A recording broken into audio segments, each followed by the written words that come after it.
মাগরিবের ফরজ নামাজের পরে একটি দোয়া পড়ুন এবং ফলাফল নিজ চোখে দেখুন।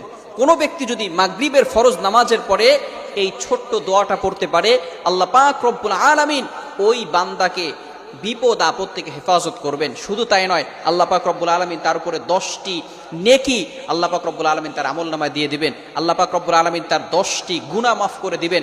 আল্লাহ পাক রব্বুল আলামিন তার 10টি মর্যাদা বুলন্দ করে দিবেন। আল্লাহ পাক রব্বুল আলামিন তাকে প্রটেক্ট ফ্রম অল অ্যাক্সিডেন্ট, সকল বিপদ আপদ থেকে, বালা মুসিবত থেকে হেফাজত করবেন। বড় বড় রোগ থেকে আল্লাহ পাক রব্বুল আলামিন ওই দিন তাকে হেফাজত করবেন।